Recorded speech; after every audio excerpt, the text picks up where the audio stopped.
Mexican Southeast, also very conveniently, or not conveniently, well organizedly around the 100th anniversary of the assassination of Carrillo Puerto. We will have 4 excellent speakers, starting with Sarah, then moving to Izaskun, Bill, and Ben, and each will have 17 minutes to leave some room for questions. Okay. And I will hand over to Sarah to take us away. Thank you, Sarah. So much.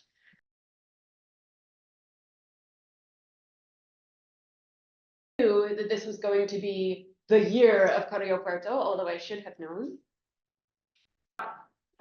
This is now, according to the Mexican government, the year of Felipe Carrillo Puerto. And I should say, if we go to the next screen, you can see AMLO, the current president of Mexico, in Carrillo Puerto's hometown of Motul, celebrating this legacy in his characteristic way of speaking very, very slowly about it. As I tuned into his mañanera about Carrillo Puerto. And I should say that I think it's absolutely wonderful to see Carrillo Puerto's legacy celebrated, and that it's right and deserved, given his importance to the course of Mexican politics and history since his lifetime. I see his death as an absolutely devastating loss for Mexico, and in all of my work on Southeastern socialism over the years, I think the single greatest counterfactual temptation for me has always been to wonder what might have happened if he had lived. And certainly there were people who regarded him in his lifetime as presidenciable. If you could go to the next. Here, this was literally, or you can't, hopefully people online can see, these are 2 consecutive tweets in my, I was going to say Twitter, it's not, it posts in my X feed. The top one, they're both celebrating the legacy of Carrillo Puerto. The top one, which you can't see because of the screen share window, is the Mexican Communist Party. And this one is the PRI of Yucatan. To give you a sense, if you're not familiar with sort of the way that Carrillo Puerto gets mythologized within Mexican political culture by obviously a very broad spectrum of politicians and political interests. Enjoy that. If you could go to the next slide, please. And here you have, this is in Motul, his hometown, and here you have this statue of him looking very heroic indeed, with what were allegedly his last words, "Don't abandon my Indians." Sort of imagine this as a very like Peronist moment, the way it's mythologized. So we don't know if he said "don't abandon my Indians." So I prefer words on the subject that we know were his, and I quote, "What has the Indian gained from the revolution in Yucatan? The answer to that question must be the basis of any honest judgment of art." And I think this is perhaps a standard we could still use. And just a little anecdote, when I went to Motul, I was at a cenote near Motul, and I ran into this middle-aged woman who was from Merida. And somehow I said, you know, I was there to visit the Carrillo Puerto Museum. I don't know how we got into the subject. And she launched into this whole rant about how Carrillo Puerto was corrupt and greedy, and that he was no good, and that he wasn't any of the good things that people say he was. So clearly she's not a communist or a priista. And I was about to say yes, but, which is of course the main slogan of historians on the internet everywhere. But by that time she had launched into a separate rant about how power turns all men who have it into horrible people, and that's why women should be in control, and then I wasn't going to argue with her. So I guess my point by way of introduction is that Carrillo Puerto means a lot of things to a lot of people, and so I really decided to focus my talk today on who he was as a politician, the way that I understand him as a historian of Mexican socialism, and using a lot of his own words to bring us closer to who he was as a politician. And I think that overshadowed in a lot of what is the celebration of his legacy and a lot of this mythology around Carrillo Puerto is that he was a pragmatist. And I think if we look at the history of the left, not just in Mexico and not just in Latin America, but everywhere, we don't have a lot of examples of idealistic pragmatism or pragmatic idealism. And I think that's a really important part of his legacy. He was a brilliant political innovator, And he was also a savvy power broker. And I think if you sort of put that side by side with all of this mythology and legend of Carrillo Puerto, it looks like a sort of cynical way of looking at him, but I actually think it's really important. By the time he became governor of Yucatan in 1922, he had already served as a federal legislator. He had led the statewide Socialist Party, the Socialist Party of the Southeast, as is widely recognized, but he had also really worked for a number of years to forge and to lead a regional socialist movement across the whole of the Southeast, which comprised about 12% of the national territory of Mexico. And just as importantly, for several years, he had really methodically constructed national political alliances that had made him an indispensable ally of the faction that came to power in Mexico in 1920. So particularly Álvaro Obregón and Plutarco Elías Calles. And all of these things were in the service of giving himself the power and the political room to maneuver once he became governor in 1922 to oversee an ambitious set of reforms in Yucatan that enshrined socialist ideals, but also carefully considered and then tangibly addressed the real and immediate needs of his grassroots constituents. That's both urban and rural, and particularly also women and particularly indigenous communities. And here I will cave very, very briefly to counterfactual temptation and propose that this is an example of pragmatic, progressive, and corporatist socialist government that without which we never would have had Cardenismo, the national scale adaptation and implementation of a very similar model by Lázaro Cárdenas in the 1930s. Could you go to the next slide, please? So this is one of the many juicy quotes by Carrillo Puerto that are on the walls of his museum in Motul. It's a sort of classic Mexican regional history museum. They literally have a glass case with his underwear very carefully enshrined. When I was writing my book on Southeastern socialism, and I was trying to define socialism, because every talk I gave about this, someone said, well, what is socialism in Mexico in the 1920s? Please don't ask me that. Because I found it a nearly impossible task, and I came to understand this as one of its defining features. In their rhetoric, Southeastern socialists were extremely vague, perhaps owing to the inheritance of Salvador Alvarado, who was one of Southeastern socialism's originators.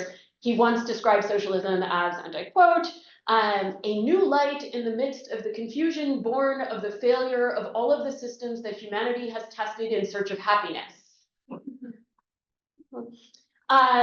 And so while this romantic vagueness may be very frustrating for historians, I came to understand that its ambiguity meant flexibility in practice for its protagonists. In 1935, Tomás Garrido Canaval, another version of Southeastern socialism, we'll say, gave us a more nuts and bolts definition.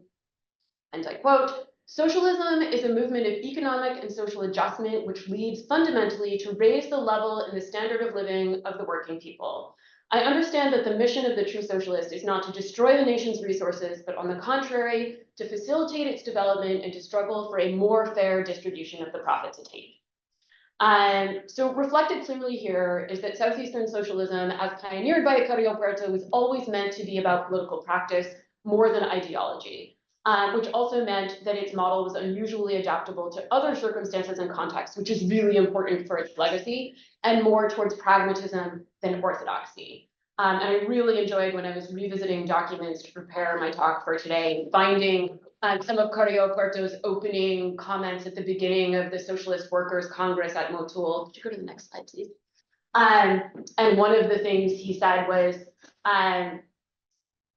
we have to really just get down to nuts and bolts here and not use all this highfalutin language. And he also added, it might take 16 hours a day. So Carrillo Puerto is renowned for liberating the working people of Yucatan, and particularly the Maya.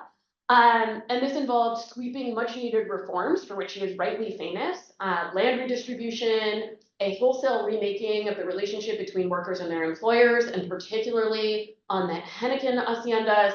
But less well recognized are some of the more prosaic ways that Carrillo Puerto worked to address the real and pressing needs of working people in Yucatan, because reforms that address the quotidian allowed for a much more robust and ultimately a much more meaningful fulfillment of socialist idealism. and for a much larger number of people. So again, in Carrillo Puerto's own words, with his government's granting of ejidos each Thursday, and I quote, and this was 2 calles in 1922, the humble workers have become convinced that we will not betray them with promises and praise, but rather that the revolution concerns itself with them and does everything that it can to favor them. Okay, could you go to the next slide? So what did this look like in practice? First of all, it looked like organization. And this is one of the things that Carrillo Puerto is really famous for, the so-called Ligas de Resistencia that he created across Yucatan. But also less recognized is that they were all conglomerated into a very powerful organizing hub, the Liga Central, and the Socialist Party of the Southeast that led the political program of this statewide multi-class grassroots coalition. And again, Carrillo Puerto's own words, the Ligas are much more than a political party. They are more than an educational institution. They are more than an instrument for governing. They are all of these combined. The Liga is the instrument that is rejuvenating the Maya Indian and giving him the power he needs to carry out a broad social program. And he added with some pride that there were feminist Ligas de Resistencia. And one of the interesting things about Carrillo Puerto is in lots of the images, and there aren't that many of him at work, there are often women working alongside him. So this system, the Liga de Resistencia, allowed the socialist parties of the Southeast to organize popular constituencies in their respective places based on residents and sometimes also interest groups or particular demographics, such as the feminist Ligas. And it also meant that workers and campesinos were organized into local unions and thereby also became members of a statewide organization. So again, much like Cardenismo as implemented at the national level. And this system allowed socialist parties of the Southeast, first in Yucatan and then in other places, to forge institutionalized working relationships with well-organized and politically disciplined mass constituencies. This was a format for the beginning of post-revolutionary mass politics in Mexico. And it also allowed them to strike a very difficult but necessary balance between centralized authority and local autonomy, and in order to craft this multi-class political alliance and all of these relationships that made their political projects possible, which is of course a perennial challenge for the left. And again, in Carrillo Puerto's own words, and in Spanish, because it doesn't translate especially well, el gobierno actual ha escogido las ligas y la liga es también el gobierno. Okay, so to make all of this work in practice, it meant dispatching basically an army of grassroots organizers to literally forge the bonds between the Socialist Party and its constituents, where they lived and where they worked. And their job was to make clear to Yucatecans that socialism wasn't just vague promises of light and happiness and hope and liberation, but that it meant things like consumer cooperatives for electricity, for groceries, to make those things affordable, to keep them affordable. Financial training for the leaders of the cooperatives to make the cooperatives functional and sustainable. Regulated work hours, night schools for workers where if they were Maya, they could learn Spanish, and where everyone could learn the Maya language and Maya history in schools. Indemnities enforced by the Socialist Party for unjust firing from a job, including for participating in strikes, but also for becoming pregnant. Dedicated breaks and spaces for nursing for new mothers who return to work, which let me tell you, I did not have as a new mother. And reduction on taxes on working people, rationalization and local administration of everything from garbage collection to public transportation.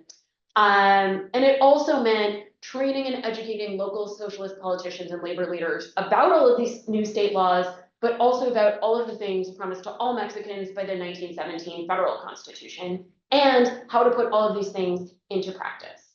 And it also meant the liberation of women to an unprecedented degree. And I think here, all of the praise of Carrillo Puerto's legend is entirely justified. So these aren't words from Carrillo Puerto, but from the Socialist Workers Congress that you can see him leading here. So this is the committee in charge of figuring out the role of women in the Socialist Party that he led. And I quote, "The man has suffered the tyranny of the laws and of capital, and the woman has not only suffered the tyranny of the laws and of capital, but also the opprobrious tyranny of husbands, of parents, and sometimes even of children." spoken like a parent. It is the duty of humanity to make women take an active part in the cause of their vindication, and one of the means is that they form part of governmental institutions. It's also worth underscoring that Carrillo Puerto's political achievements were not his alone, and indeed among them were his substantial efforts to institutionalize socialism in Yucatan, but also in the larger southeast of Mexico. And this was in and of itself revolutionary and path-breaking, and also a critically important precedent for the nation. So while his socialist model inarguably empowered him and greatly, the Socialist Party of the Southeast was not a party organized around his empowerment. And that's a really important distinction. It's also worth underscoring that this was understood to be one of his greatest achievements during his lifetime. Next slide, please. So here you have his close ally, Plutarco Elias Calles, visiting Yucatan in 1921. And Calles was extremely interested in Southeastern socialism as a phenomenon, and particularly in what was happening in Yucatan. And in Calles' words, and again, this is Calles in 1921, before he became president, before he founded the National Revolutionary Party, which became the Institutional Revolutionary Party, he said, "In Yucatan, the people have already achieved their liberties and its rights. The authorities are the legitimate representation of the people, and the new ones that will come will also be the result of the conscious vote of all the citizens of the state. This beautiful feat that the people of Yucatan have achieved is because of not one man, nor myself, nor the president of the republic, nor of any other official. This feat belongs exclusively to the Socialist Party of the Southeast." Which brings me to another underappreciated achievement by Carrillo Puerto, that none of this would have been possible at the state and then the regional level without his careful and extremely savvy political maneuvering in Mexico City. And this included his forging of relationships with Obregón and particularly with Calles. Because he had not only been able to achieve this institutionalization of socialist reform, but he had done it in a state with a so-called casta divina, the divine caste, this extremely powerful elite Henequen class, planter class that had effectively limitless funds. In the late 19th century, Merida had the highest per capita income, and this is in a place with actual slavery of indigenous people. It had the highest per capita income in the Western Hemisphere. I believe that was Gil Joseph's estimate.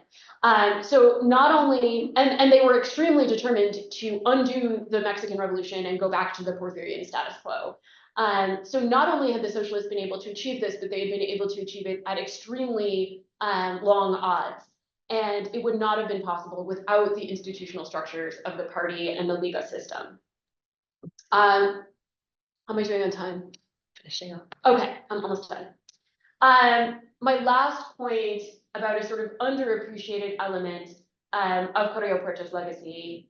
Could we just briefly go through a couple slides so you can see the images? This is from 1920. Carrillo Puerto is second from the left next to the guy with all of the buttons. And then in the center, this is an image I use in my teaching of like the new political class in 1920. You can see Obregón seated with Adolfo de la Huerta next to him. We'll hear about him much more in a few minutes. And then Plutarco Elias Calles, who has the black hat next to him. And then, sorry, the next slide, please. And here you have Carrillo Puerto, helpfully identifiable in the white suit, overseeing the Socialist Party of the Southeast nomination of Calles as president in Merida in August of 1923. And then next slide. Another underappreciated element of Carrillo Puerto's legacy is that he didn't only want to liberate the working people and the indigenous people of Yucatan, he also wanted to liberate the indigenous and working people of other states, and particularly in the Southeast, including in Chiapas, especially also in Campeche, sometimes including blatant violation of state sovereignty. I don't have time for that. But suffice it to say that by 1923, even local political parties in rural Chiapas were describing themselves as affiliated with Carrillo Puerto's Party of the Southeast. And then next image, and then I promise I'm This is from 1924. These are socialist coffee workers in Chiapas who named their brigade to defend the federal government after Carrillo Puerto, which I think speaks to the scope of his importance again in his lifetime. And then I just want to end, in the spirit of this being his year, I'll give Carrillo Puerto the last word. And he said, in a single generation, we will have a new Yucatan. We will have a Yucatan that will preserve all that is rich, beautiful, and useful in the tradition of the Maya, and at the same time, a Yucatan that can absorb all the new uses that modern science provides. We will be able to caress our soil to foster the life of our own group, to grow and develop as free and strong men who will be an example for the rest of Mexico and even for the world. All this and more we will be able to do thanks to the characteristics of our people. The future of Yucatan belongs to the Maya.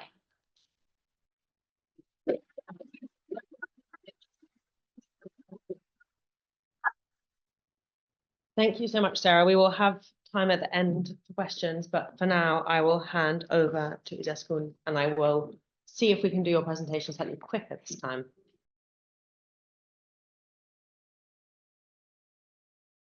Francamente malo, entonces voy a hacer el esfuerzo de hablar en español y luego lo haré despacio y luego que me disculpen. Creo que el español tiene que ser un idioma de enunciación académica y científica y así lo procuramos también en mi universidad. Y bueno, aunque entiendo, creo que muy bien inglés, me da vergüenza hablarlo. Lo primero que quiero decir es transmitir mi enhorabuena a todo el equipo de Bill Booth por esta iniciativa. Yo siempre creo que Carrillo Puerto fue un político del futuro, no de su tiempo, o sea, estaba fuera de tiempo. Tal vez en 50, 60 años hubiese sido otra cosa. Hablamos siempre de Carrillo Puerto y se nos olvida a su hermana, se nos olvida a Elvia Carrillo Puerto, que por cierto, el año que viene, y te tiro el guante, Bill, el año que viene se cumplen los 60 años de su fallecimiento, por lo tanto, creo que es necesario que organices otro seminario tan estupendo como este, dedicado a Elvia Carrillo Puerto. Yo soy, brevemente, soy profesora de Historia de América Indígena y Colonial de la Universidad de Salamanca y mucho tiempo he trabajado la venta de mayas yucatecos a Cuba durante la Guerra de Castas.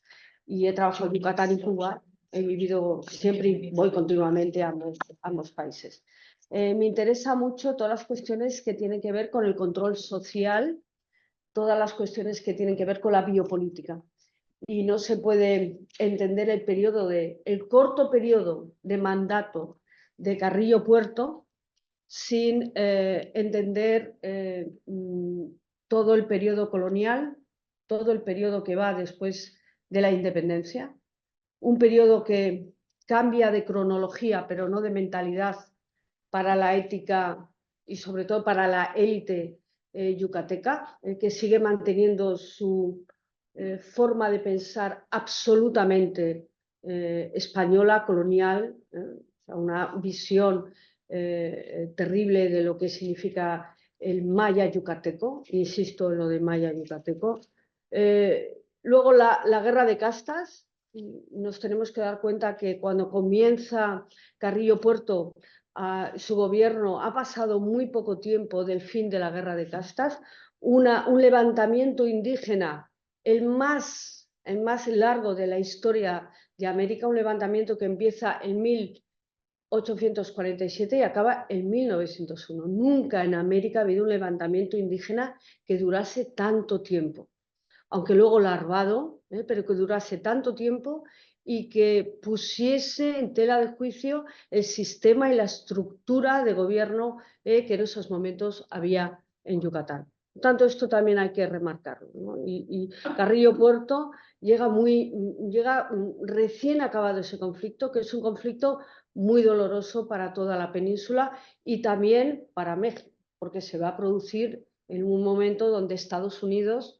prácticamente se hace con más de 1,5 millones de kilómetros cuadrados en la guerra. en la guerra con el norte. Hay una guerra en el norte y luego está la guerra de castas con Yucatán, que ofrece su territorio a Gran Bretaña, a España. Recordemos que España tenía Cuba en esos momentos, era una potencia, bueno, potencia,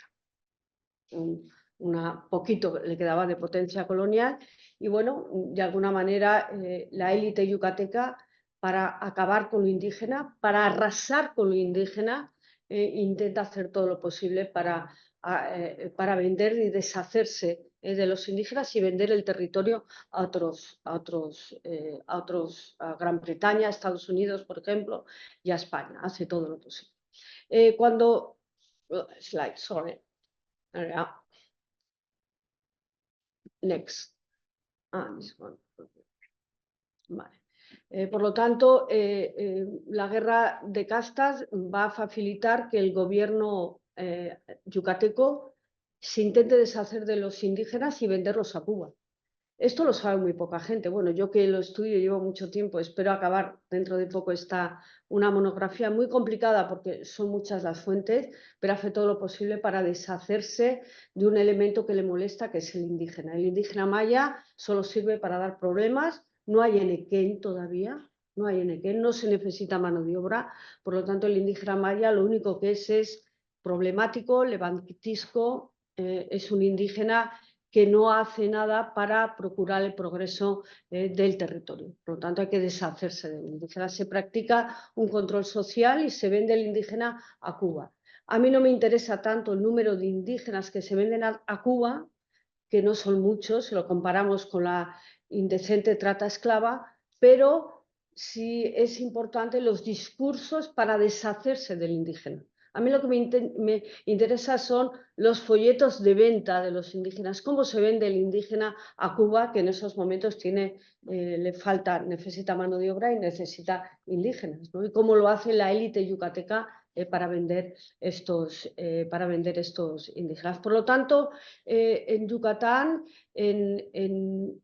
antes de la revolución nos encontramos, ya antes del boom enequenero, nos encontramos con una élite yucateca que no ha cambiado la mentalidad española, que sigue con el mismo sistema de visión del indígena anquilosado en la colonia.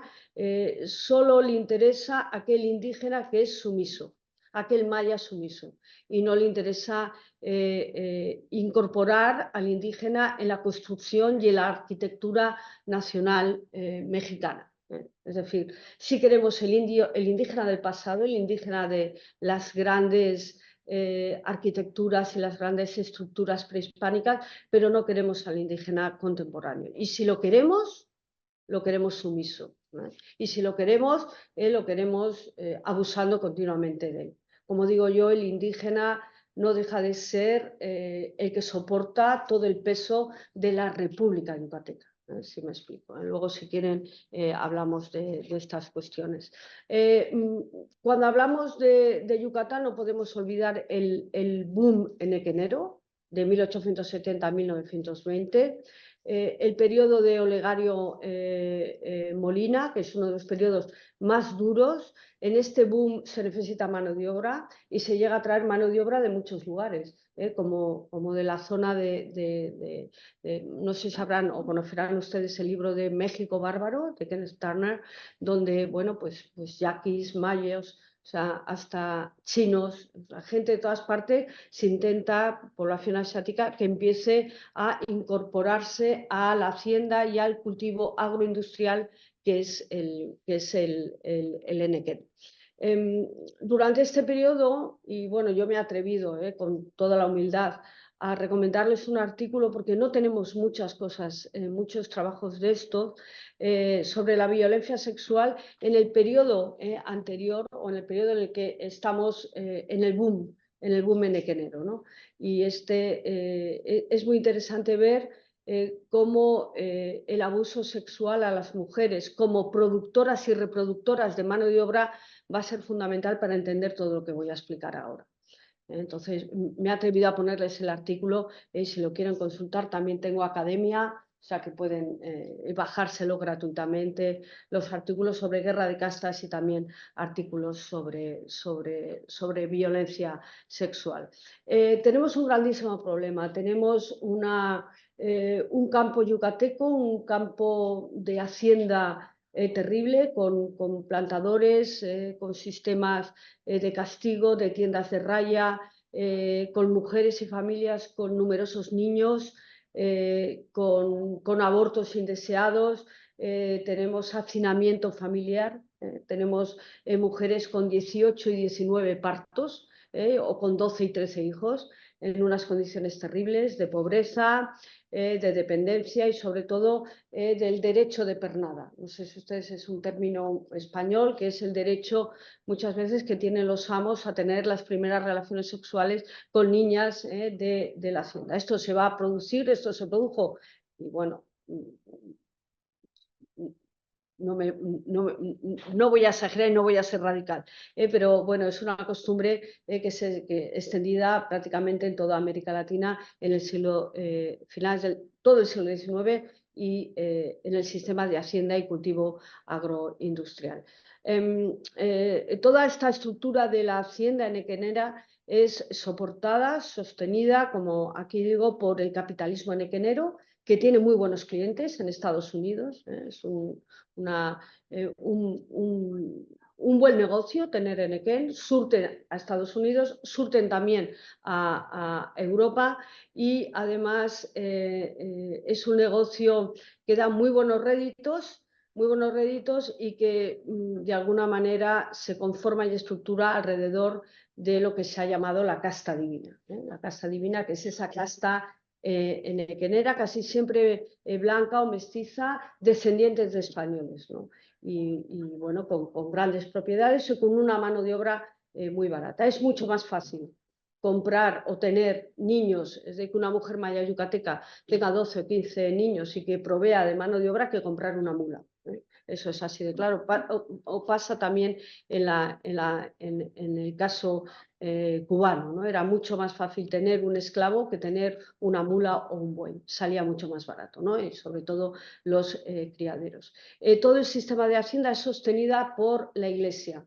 Por una Iglesia que no ha evolucionado desde la colonia, con unas órdenes regulares como la franciscana que no ha evolucionado, o sea que sostiene toda esta estructura. Hemos cambiado de siglo, hemos cambiado de periodo, pero no hemos cambiado de mentalidad. Es una mentalidad totalmente colonial. Es más, yo diría que en el periodo colonial los trabajadores y la población maya indígena tiene más derechos a través de las leyes indias que en el periodo a partir de 1821. A partir de 1821 prácticamente la situación del maya en algunas ocasiones es muchísimo, pero muchísimo peor que durante el periodo colonial. Miren lo que les estoy diciendo y no estoy siendo exagerada y si quieren hablamos también posteriormente, ¿no? Hacerlo en 20 minutos esto es muy difícil. No podemos hablar de Carrillo Puerto sin hablar de Alvarado.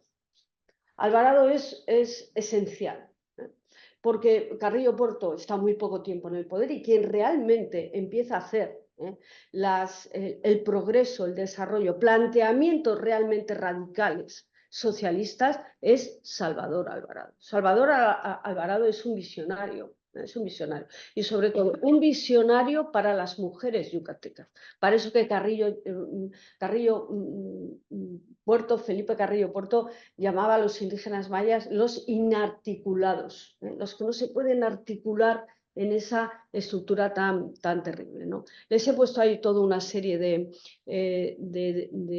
fechas para no perdernos y sobre todo yo creo que es a partir de 1915 cuando realmente se produce una revolución socialista en Yucatán, independientemente que no tengamos hasta más tarde a Carrillo Puerto. Pero es Salvador Alvarado el visionario y el que ve que la situación de los indígenas y la situación que produce la estructura capitalista enequenera no puede continuar así. Por lo tanto, lo que hace Alvarado es lo primero desmantelar todo el sistema de hacienda, poner una cuota, es decir, hasta aquí, a toda esa casta divina, intocable también por México, porque parte del Enequén servía a los constitucionalistas para favorecer la revolución, esto también hay que decirlo, y luego también imponer un sistema, una comisión que regulara el mercado del Enequén. Esto va a ser importantísimo y esto va a hacer saltar también las alarmas a la estructura nequenera, a la élite y sobre todo a esa élite que gobernaba, es decir, quien tenía una hacienda tenía el poder político.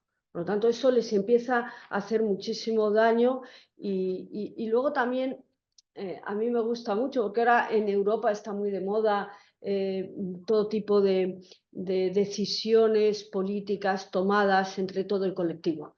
En México, uno de los primeros que lo hace es Salvador Alvarado. Salvador Alvarado consulta a la gente, consulta a los mayas, porque los mayas no hablan español.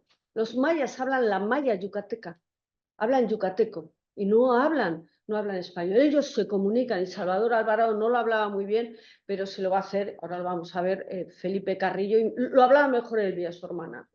Hablaban y se comunican con la población maya. El gran problema, uno de los grandes problemas que tienen en Yucatán es la comunicación con los mayas yucatecos, que no entienden las estructuras políticas, que vienen de fuera, que son alóctonas ahí. Entonces, yo creo que Salvador Alvarado aquí le deberíamos dedicar también otro seminario de Radical o un monográfico de Radical History, ¿no? Porque yo creo que merece la pena. La toma de decisiones se hace colectivamente. Ahora, esto está muy de moda ahora. Bueno, pues en el siglo XX ya lo hacía Salvador Alvarado. Hablaba con la gente, hablaba con los pobres, hablaba con las mujeres. Da voz a las mujeres. A una mujer con un justán y un huipil tiene voz. Lo que hacen es revolucionario. Lo ha contado antes muy bien Sara, ¿no? Cuando se ve en la mesa a dos mujeres sentadas. Eso era lo nunca visto. Dos mujeres sentadas tomando notas. Mujeres letradas. Es absolutamente revolucionario, ¿no? Entonces, Salvador, yo creo que es importante. También para mí es importante, y también lo ha hablado Sara, yo creo que esta ponencia se complementa muy bien con su excelente exposición, ¿no?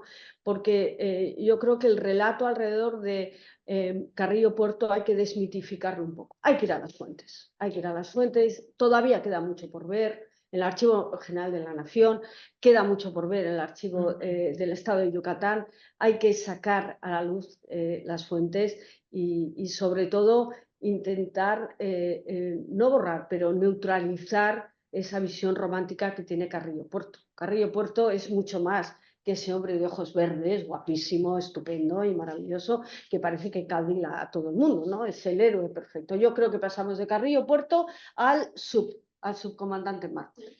Ahí yo creo que hay una transición, vamos, de un lado a otro, ¿no? Porque es el gran. Cuando hablamos también de Carrillo Puerto se nos olvida que con él mueren 3 hermanos más y otros amigos de Carrillo Puerto que son fusilados. Y sobre todo el que era Berzunza, que era el alcalde de Mérida en esos momentos, un hombre socialista íntegro, que había, cuando digo íntegro, letrado, que había estudiado muchísimo, o sea, esa gente con una base teórica muy importante, ¿no? Y bueno, tenemos a Elvia, a mi Elvia Carrillo Puerto, un poco, es interesante porque mientras a Carrillo Puerto le llaman el apóstol, etcétera, etcétera, a Elvia Carrillo Puerto le llaman la monja roja del Mayap. Bueno, de monja tenía poco, se casó 2 veces, ¿no? Y era todo lo contrario a ser monja, porque veremos que las políticas que va a plantear no son revolucionarias, son algo así como obscenas para la mentalidad de la época, ¿no? Bueno, ella muy rápidamente había tenido una educación muy comprometida, había participado en un plan que es el plan del SOCOP, que es un plan para derrocar a Porfirio Díaz. También había sido miembro electo del partido del Congreso de Yucatán y fundó además el Frente Único, que lo ven ustedes aquí, pro derechos de la mujer, que llegó a tener hasta 50.000 afiliados y simpatizantes. Los objetivos de Elvia Carrillo Puerto son objetivos no tanto de su hermano, sino de Salvador Alvarado. Es decir, para mí bebe más Elvia Carrillo Puerto de Salvador Alvarado que de su hermano, pero bueno, lo pone en práctica. Y sobre todo, ella considera que los niños deben ser criados y educados por el Estado, habla del divorcio, figúrense en Yucatán, esa Yucatán tan religiosa, que si ustedes conocen Yucatán, cuando en Yucatán vas en el autobús, en el camión y los indígenas pasan por una iglesia, se santiguan. Cuando pasan, o sea, son hasta el día de hoy. Habla del amor libre y habla de algo terrible para la época. Nadie nunca había hablado de algo así, que era el control de la natalidad. Es la primera persona que habla del control de la natalidad y de las condiciones de las mujeres y de los trabajadores y del número de hijos que se tienen en las haciendas, ¿no? Y del abuso sexual que se somete a las mujeres, tanto por los patrones de la hacienda como por el patriarcado indígena. Por el patriarcado indígena, no se nos olvide, que el indígena, bueno, también podríamos hablar más sobre este tema, ¿no? Y sobre todo lo que quiere es liberar a los sirvientes y a las mujeres que proveen de sirvientes a la hacienda, a través del control de la natalidad. Y para esto, pues bueno, no se le ocurre una mejor idea que aliarse con, en aquellos momentos, una de las grandes teóricas y practicantes del control de la natalidad, que es Margaret Sanger, ¿no?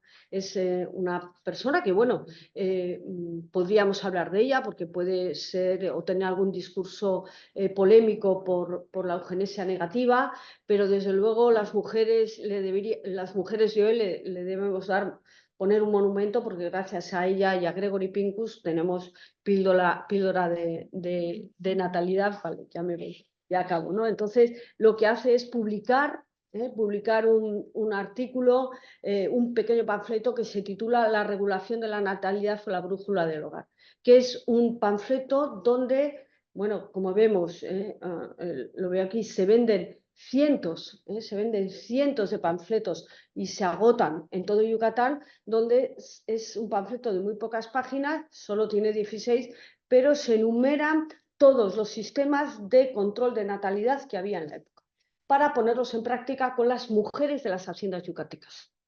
Esto es no radical, casi le apedrean a Elvia Carrillo Puerto. Es bolchevique, es, insisto, radical, socialista, bruja, y más aliada con Margaret Sanger, que también estaba cuestionada en los Estados Unidos, muy cuestionada, porque ella era enfermera higienista en Nueva York. Intentaba pues bueno, que las mujeres no muriesen por un aborto mal hecho, sino que pusieran en marcha estas prácticas de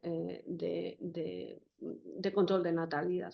Lo que hace, y ya con esto acabo, lo que hace Elvia Carrillo Puerto es invitar a Margaret Sanger a abrir en Yucatán, figúrense, en 1922, clínicas de control de natalidad. O sea, figúrense hasta qué extremo llega. O sea, lo valiente que es, y bueno, y no llega Margaret Sanger en aquellos momentos a Yucatán, pero sí llega la que era secretaria de la Liga, que era Ann Kennedy. Y se abren dos clínicas de control de natalidad.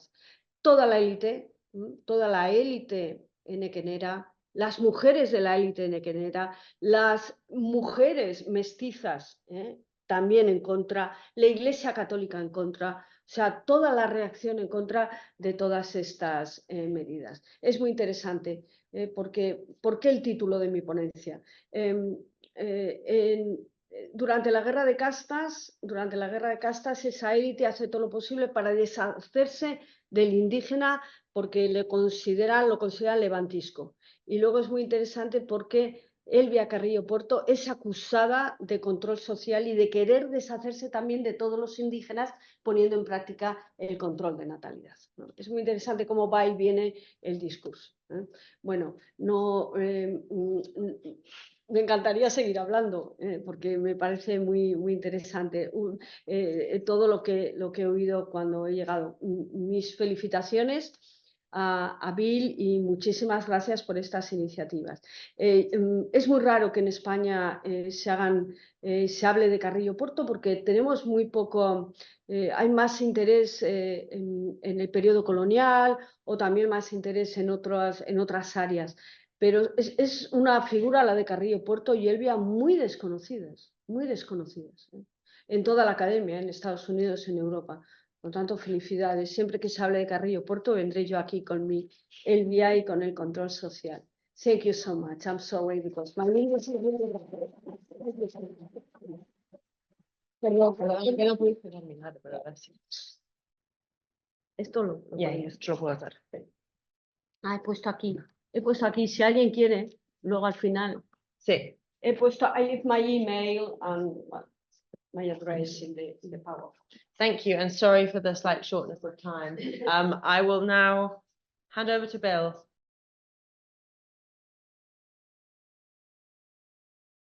Also Samir, and I'm going to put him in context of the post-revolutionary left, and then Ben, who's coming next, is going to talk about something that followed. So I think we've got a nice encapsulation between the four of us of Carrillo Puerto and his significance. Before I start, I just would like to urge UCL to follow the policy of our local union branch and of UCL Students for Justice in Palestine and cut ties with companies and institutions complicit in the current destruction of Gaza and ongoing oppression of Palestinians. Last month, the UCL alumnus, this was much more than that, Dr. Nifat Al-Avir, was targeted for assassination, and among his last lines of poetry was, "If I must die, let it be a tale," and thus I think this acknowledgement of that tale here today is important.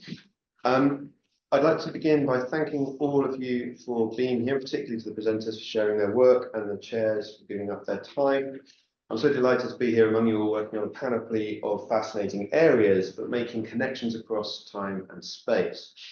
The inspiration for this conference, of course, came from the happenstance of two important anniversaries this month, those being the assassination of Carrillo Puerto in 1924 and the Isabelen uprising in 1994. But both of these events chimed with different parts of my own research.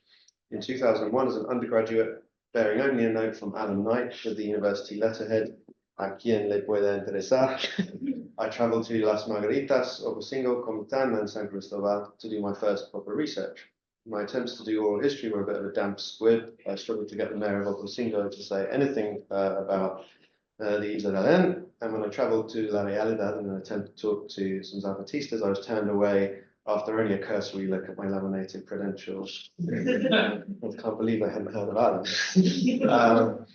Instead, I pivoted to the hemeroteca and did a sort of language analysis of the press reaction to the uprising.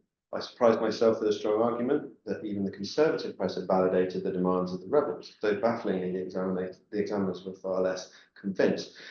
The 1920s have imposed themselves on my thinking more recently, and for that I largely have my fellow panelist Sarah Osten to thank. I loved the Mexican Revolution's wake, but it really challenged a lot of my assumptions about what the Mexican left was and where it came from.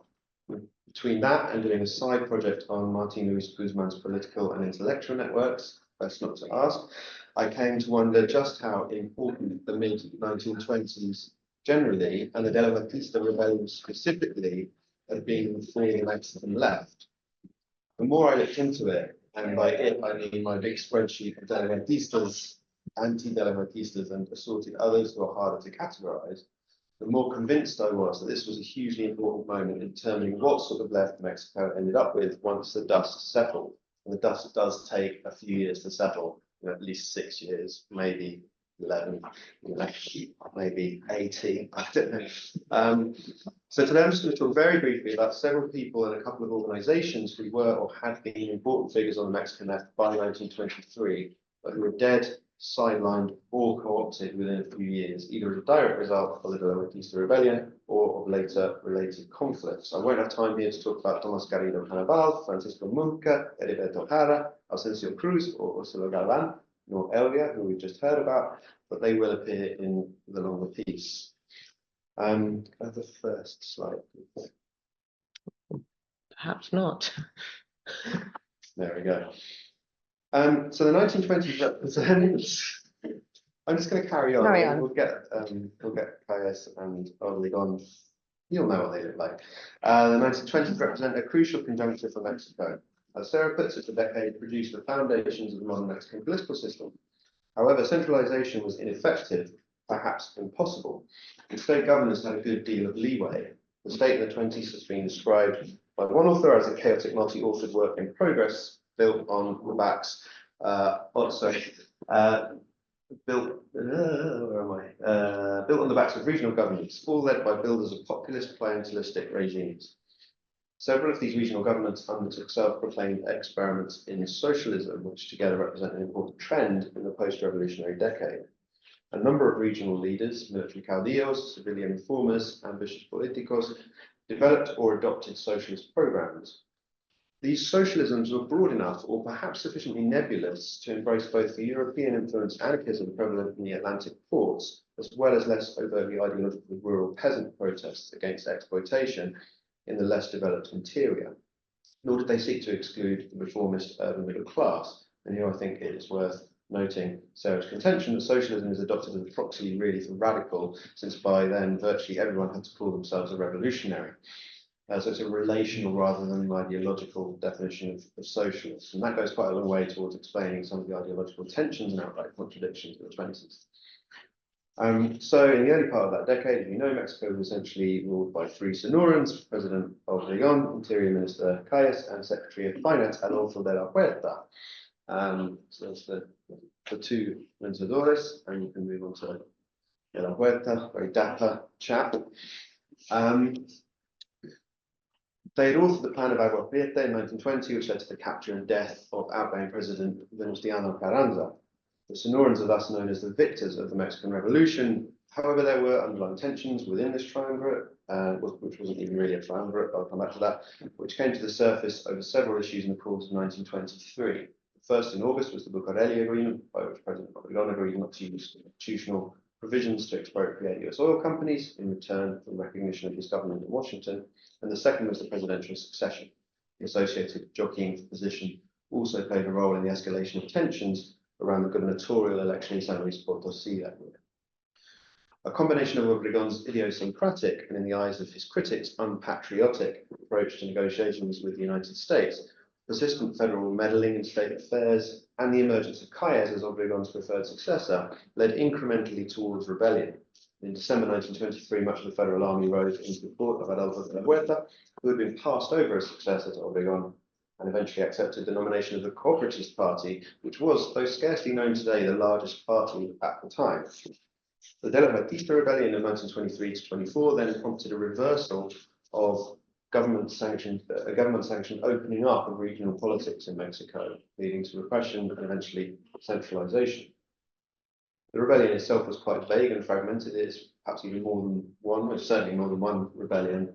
Delahuerta was kind of cajoled into his position as de facto opposition leader, didn't have too much direct control over what happened. And what followed was a series of relatively localized rebellions. The government was quite patient, concluded its business with the United States, and then utilized the benefits of that settlement to defeat the rebels over the coming months. It's worth noting just in passing that Obregón and Calles, who was president after him, each had somewhat contradictory, vacillating and difficult relationships, both with the urban working class and with the ideological political left.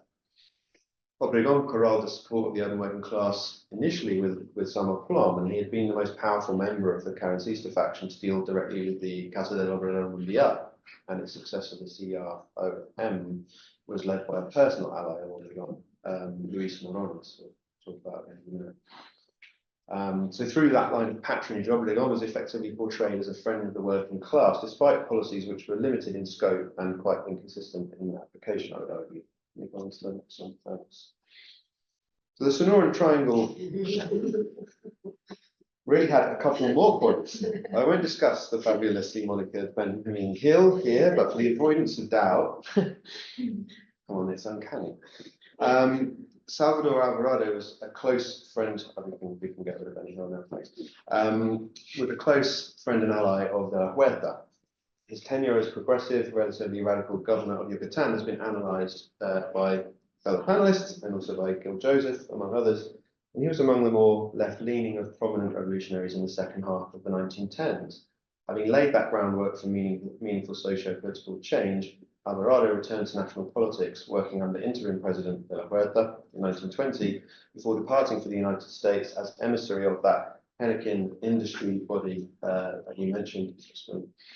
Importantly, he and Carrillo Puerto were no longer allies by 1923, and Alvarado publicly aligned himself with his old friend Delahuertista, and somebody else who we could characterize as some sort of leftist, again, some complex and difficult aspects to that, was Antonio Villarreal, who will pop up again in a moment. Can you go to the next one?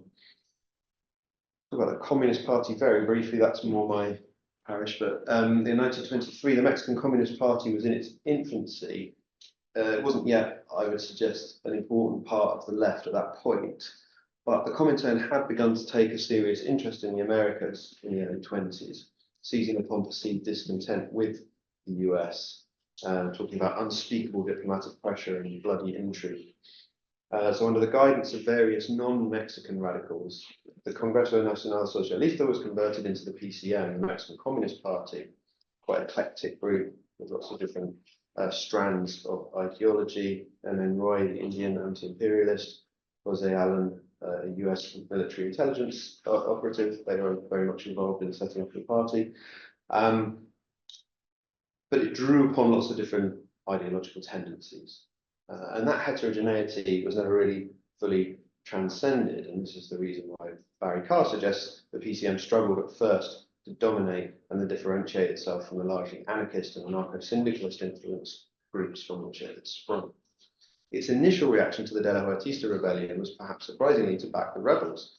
It reportedly received financial recompense for promising to do so. However, under the guidance of US communist Bertram Wolfe, who was then a key member of the executive committee, the party pivoted to strongly backing Obregón and Calles. It didn't particularly profit from that support in the 1920s, however, and having declared for Calles in the 1924 election, entered a period of informal exclusion and then later outright repression, which lasted until the mid-1930s, when you then get a sort of informal popular front in the mid-Cardenas period.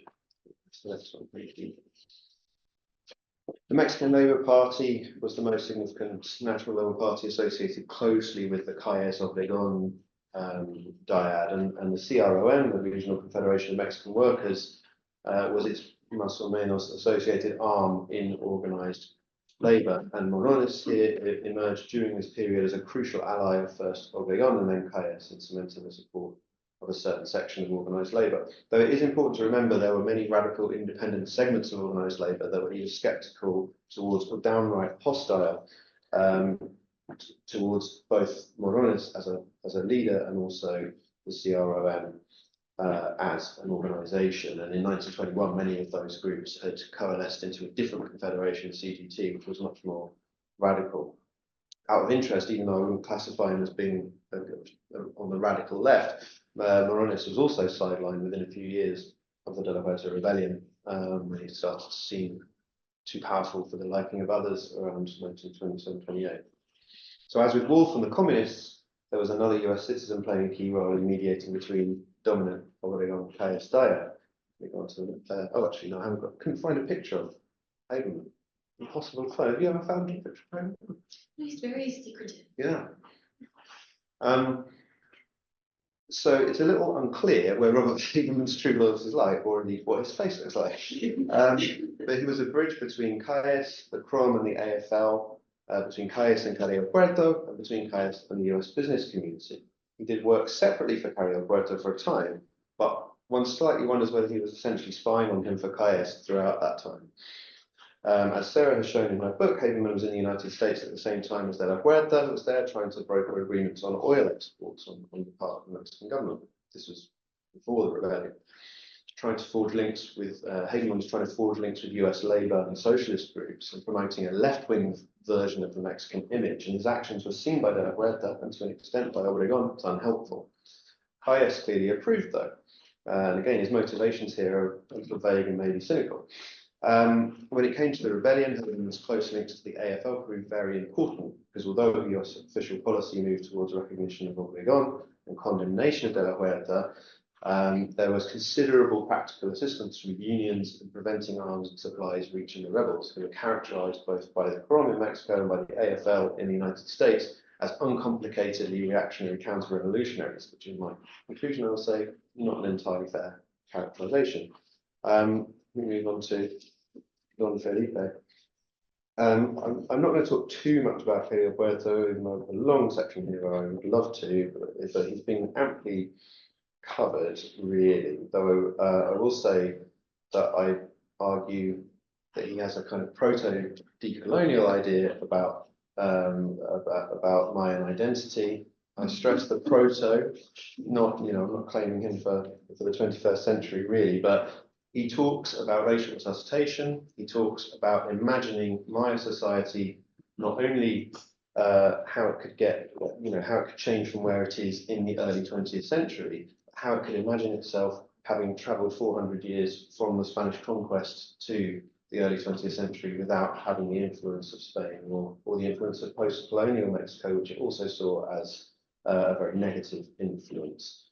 We've heard about the Ligas, very important, and the communes as well. What I'll just say about his death is that the revolt overtook the southeast quite a lot faster than the government anticipated, and central government does seem to drag its feet in sending the support in any case to him, despite pleas for arms and warnings about disloyal members of the armed forces. When Carrillo Puerto was captured and killed, I think Sarah makes a fairly convincing case that they didn't really have the arms to share anyway. But Carrillo Puerto was very aware of the potential for a catastrophic rebellion and the fragility of relying on not particularly well-armed supporters at that time. And I think Calles was maybe reluctant to, in the run-up to that, to allow Carrillo Puerto to arm the citizenry early.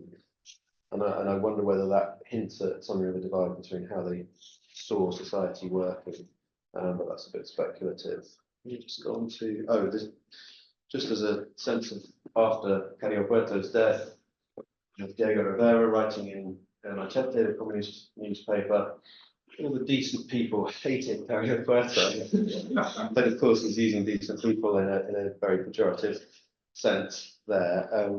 And thank you. And this was, I think Ben might mention this in a moment, but this was the tribute to Carrillo Puerto as a red saint alongside Zapata that Rivera painted. Okay.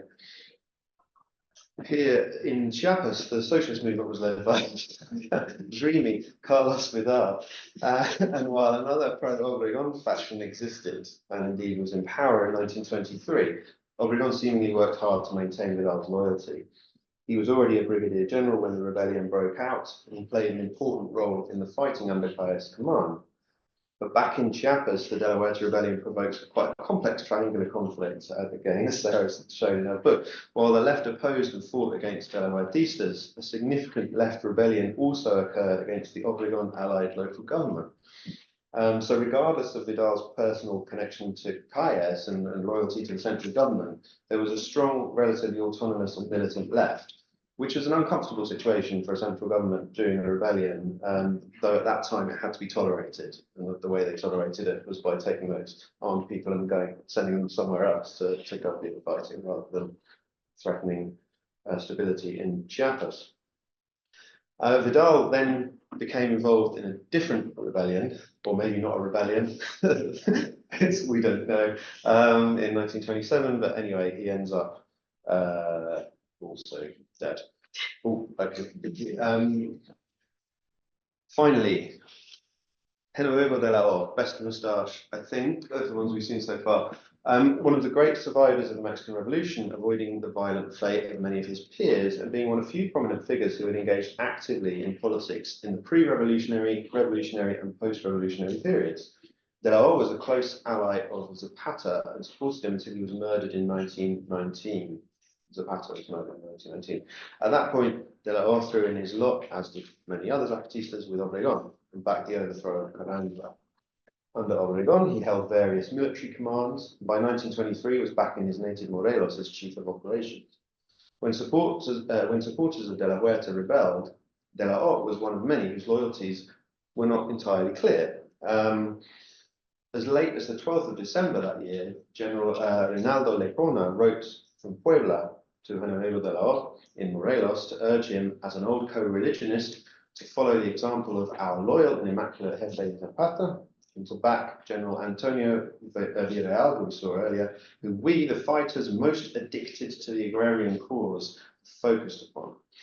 Lecona was one of Zapata's representatives at the convention in 1914, Aguascalientes, and his communications with De la O shed some light on a divide within Zapatismo specifically, and agrarismo more broadly over how to proceed in light of the Delahuertista rebellion. While the successors of Zapata had little in common with De la Huerta, many felt let down or excluded by Obregón. In particular, they lamented, as Lecona put it, the brutal and iniquitous imposition of Calles as his successor. So I think that's something really important to remember. I'm going to just give 3 concluding points. First, then, that the Delahuertista rebellion was, like so many other post-revolutionary conflicts, much more complicated, fragmented, and contradictory than its simple sobriquet suggests. There was little ideological consistency on either side, and even the word side might be a stretch. Instead, we see a panoply of local conflicts played out under a broad, simplistic national banner. In this sense, this conflict along the rebellions or disturbances of 1927 and 1929 bears similarities to recent interpretations of the Latin American Cold War. Yes, the headline conflict is very important, but it doesn't tell us about a great deal about the aims, ideologies, or loyalties of the protagonists or victims. Second, that taken as a whole, there was a significant and powerful left prior to 1923, notwithstanding the understandable weakness of the nascent communist movement and the pretty much born co-opted CROM. Its power centres were localised, though, and its socialism was vague, as we've heard. What might in contemporary parlance be called vibes-based socialism. Nevertheless, the vibes of the movements in the southeast, as well as Morelos, suggest that an interaction between socialism and indigeneity, radically different from that which eventually received national backing under Cardenas, or at least going radically further. It was also its most powerful and unified just 4 months before the rebellion broke out with the Medellin Convention of August 1923.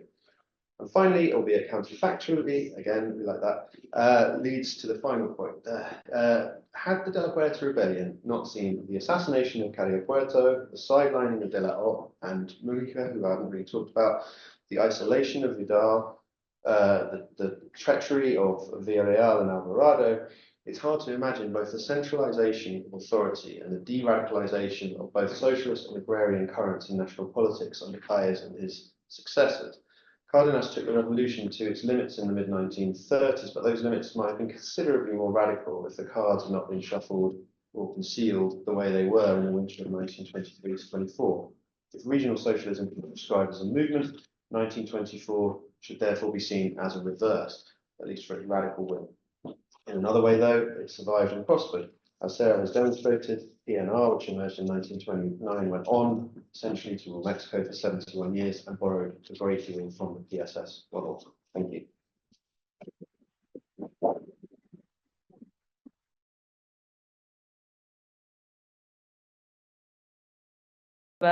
To Ben. Ben, do you have a PowerPoint? No, I don't. One is. I had one image, if I could briefly screen share. Of course. Let me see if I can do that. If I'm able to operate the technology, I would. I just made you a host. Wonderful. So. Is it visible? Yes. Thank you. Okay. So thank you. This is Bartolome Garcia Correa, who was often seen as the heir of Felipe Carrillo Puerto. This is very much how he wanted to be seen. His actual status, I think, was much more complicated. He very much came into his own intellectually and politically after the death of Carrillo Puerto. He would be head of the Socialist Party by 1925. That's the photo I just showed you. He would be governor by 1930, and along the way, he helped found the antecedent of the PRI in Yucatan. And I will try to be on time so that we do have time for questions after this. So bear with me. In his own memory and the way he wanted to remember, Garcia Correa saw himself as Saint Peter, the rock upon which I shall build my church, the most loyal apostle of Christ, the first bishop of Rome. To many, and he had many critics from the Casta Divina in particular, as Sarah Osten mentioned. He was Judas Iscariot, and this included former socialist as well. And I will briefly touch on several alleged points of treason that weren't true at all. And lastly, I think he's much more like Paul, someone who transformed the original ideology and practice, in this case of socialism, into something that some of the original founders didn't recognize as what Carrillo Puerto created. But I think he did adapt it to the times. And again, I'll talk about the hand he had to play, an apt analogy that Bill gave us at the start. And thank you, Bill, by the way, for organizing this. Bill and Sarah, Professor Alvarez, thank you for your excellent introduction to Yucatecan history as well. So I do take a stab at defining socialism. I think Sarah is wise to avoid a comprehensive definition. But I want to talk about two parts of socialism. One is equality, and this is what George Orwell said in homage to Catalonia, that the mystique of socialism, if it means anything, is equality. So I want to talk about political equality for the Maya majority of Yucatan. And secondly, attempts to give the Maya working people a greater share of the wealth created by the Hinican economy of Yucatan. And again, this very much parallels something Sarah Osten mentioned about Tomas Garrido Cannibal, and socialism meaning an attempt to create a political economy that benefited the people that did the work.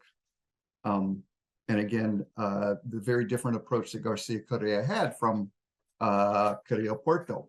So what drew these two men together? Bartolome Garcia Correa was much younger. He was 19 years younger than Carrillo Puerto. Both men came from the provincial middle class. They were not from Merida. They both grew up in family stores. And they came from something of political families, at least on the local level. Garcia Correa's were Juaristas, and Carrillo Puerto's father, as was mentioned by Professor Alvarez, was a jefe politico and a client of populist but conservative caudillo, Francisco Canton. They both became important local leaders in Delio Moreno Canton's 1909 and 1911 gubernatorial campaigns. This was something of an opposition to the dominant faction of the Casta Divina. Morenismo, as it was called, was always controlled by a dissident faction of the oligarchy, but it was ideologically capacious and heterogeneous. And Carrillo Puerto used Morenismo to help indigenous communities fight for the return of their ejido land. And this is something he consistently pushed for, Zapatismo before Zapata in many ways. Uman, Garcia Correa's hometown, was different. Here, Morenistas appealed to Maya peons, landless workers on nearby haciendas, by promising escape from grinding poverty through formal education in Spanish only, savings banks, cooperatives, something I'll talk quite a bit about, and sobriety. And this was moderate, if not conservative. It resembled social Catholicism in some ways, although he was not a social Catholic. And it was something some progressive hacendados were arguing would come about in the future. And this would serve for what he understood socialism to be. And I'll just add, in Oman, the opposition faction was actually far to the left. They were led by an anarchist school teacher, and they had a much more populist appeal. Educationally, Garcia Correa had an elite education. He had a 2-year teaching degree, the title of professor, which he always used, even though he only taught for 1 year.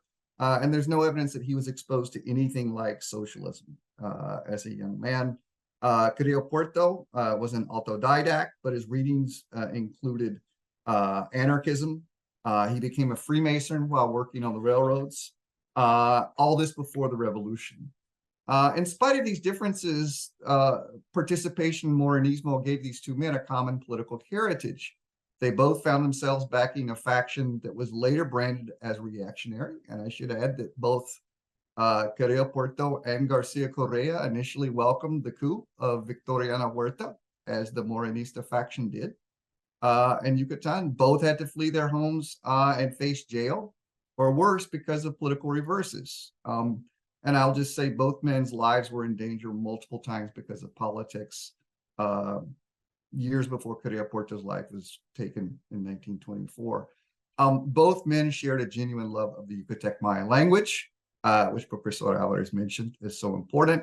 The jarana, folk dance, vaquerías, and regional dishes. And this is something that the Casta Divina looked down upon. It was déclassé, it was vulgar. Phenotypically, the great difference between the two men in terms of race as people thought about it. In spite of claiming to being a descendant of Nachi Cocom, the great Maya resistance leader to the conquistadores, Carrillo Puerto is what I would say is cosmopolitan white, accepted as white in Merida, Mexico City, or New Orleans. He would never be called an Indio, subjected to the very harsh anti-indigenous stereotypes that still persist under the surface in Yucatan. Garcia Correa was what I would call local or white. He was accepted as white in his hometown of Oman, but his dark complexion and other features meant that he was mocked using anti-indigenous and even anti-black terms in Merida in Mexico City. Perhaps because of this, Garcia Correa always stressed assimilation and acculturation of indigenous peoples into mainstream culture, much more so than Carrillo Puerto. So the two men were closest for 2 years in 1918 and 1919. And thank you, Sarah, for so much for showing two images of Carrillo Puerto with Garcia Correa. Your first image, Garcia Correa was at the right hand of Carrillo Puerto. And in the image from the Socialist Party Congress in 1918, Garcia Correa was at the left hand of Carrillo Puerto. These two men were very close. They helped draft the state constitution together. In January 1918, they were at the Socialist Party Congress. On the directorate is the photo showed. They helped draft the código of the party. Garcia Correa was his private secretary. And Garcia Correa often drafted legislation in state Congress favored by Carrillo Puerto. I should add that Carrillo Puerto preferred speeches and conversation. He had a brilliant mind, but he did not like to write very much. And from late 1917 until mid-1920, Garcia Correa was Carrillo Puerto's first choice to be his secretary, his writer. And so here for 2 years, he was close, if you want to use the analogy of an apostle, to Carrillo Puerto. They were in Congress together. It was an all-socialist Congress, but they were a radical minority that often lost to more moderate congressmen chosen by Alvarado. Garcia Correa made a name for himself as the youngest congressman. They actually had to fake a birth certificate for him so that he would be old enough to run for Congress. He was known as Fogoso, an ardent, passionate orator. He spoke very well in Spanish and Yucatec Maya. Alan Knight points out that there is a sort of Janus-faced cacique, progressive in the state capital or Mexico City, conservative and oppressive at home. Here, Garcia Correa was not a typical cacique, but he did become much more radical and was drawn to the left once he became Carrillo Puerto's right-hand man in many ways for those 2 years. In Congress, Carrillo Puerto proposed two laws that I think are worth considering. Garcia Correa proposed two laws. One was a progressive tax on latifundia to pay for education. Second was a state police force with rifles, which, as Bill mentioned, might have saved their lives had it been approved. In terms of equality, politically, the greatest challenge that socialism faced was erasing this colonial legacy of anti-indigeneity. And in the language of indigenismo, I think, as Bill referred to, often reproduced ideas of Maya incapacity. Garcia Correa often in his language talked about the Maya being the sad race, assumed that they were incapable and needed guidance. And most of the socialists felt the same way as well. There's actually a law that said you could not form a political party based on racial character. In other words, socialism would be a party with a Maya voting base, but not a Maya party. And I think that's an important difference. Carrillo Puerto, I think, was aware of the problems that Maya people faced. And in 1923, December, just before his death, he proposed a law to allow people to recall congressmen, town councils, and even the state Supreme Court. He trusted the Maya citizens to act more responsibly than any other socialist politician. Alma Reed, as American Lover, said that he always called Maya people inditos or pobrecitos, but he used these kind of paternalistic terms with everyone. Now, and he felt they had a future. They were not just a dead or sleeping race. As to why he transcended the anti-indigenous ideas that even socialists had. First, he grew up in Motul at a time when the Maya people had just lost their land. They could look over the walls of haciendas and see the land they once worked. Secondly, he was personally repressed by the hacendados, whipped, jailed. One of his sisters was married to an hacendado and was abused. He was exposed to broader intellectual horizons early on while in exile in the United States as well. And he saw in Zapata, in Morelos with the Zapatistas, what land reform could do. So from the period 1920 to 1923, the two men began to drift apart. Garcia Correa never left the Socialist Party. He was on the death list, the blacklist, to be killed when Carranza sent the federal army in to try to break up the Socialist Party. And he very much was trusted by Carrillo Puerto after that. And I think it was really Carrillo Puerto that grew. He spent more time in Mexico City as a federal congressman in 1920 to January 22. And he had a much broader intellectual circle. Jose Vasconcelos, Luis Borones, who was mentioned, Margaret Sanger, who was mentioned by Professor Alvarez, and Argentine socialist Jose Iquineros. Garcia Correa's growth came later after Carrillo Puerto's death. There is no rupture. There is no evidence of a rupture as many charge. Garcia Correa was involved in illegal alcohol sales, but as Gil Joseph said, Carrillo Puerto pardoned these sort of minor sins by his lieutenants.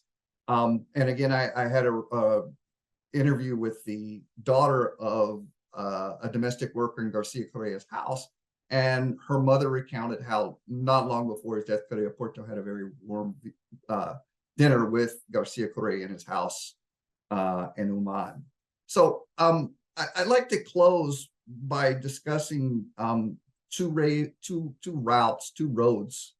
to a socialist political economy. Agrarian reform, that's to say taking land from the haciendas and giving it to peasant communities, versus cooperatives, in which there is some private property, still owned individuals, but a cooperative structure for producers and consumers that allows the little guy, for lack of a better word, a fair chance against the oligarchy in what is still basically a capitalist economy.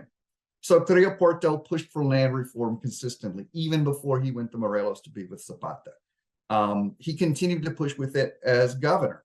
I do think that had he lived, his really pretty absolute radical land reform, breaking up a lot, taking a lot of land from haciendas, would have been blocked by Obregon, who never really trusted Carrillo Puerto.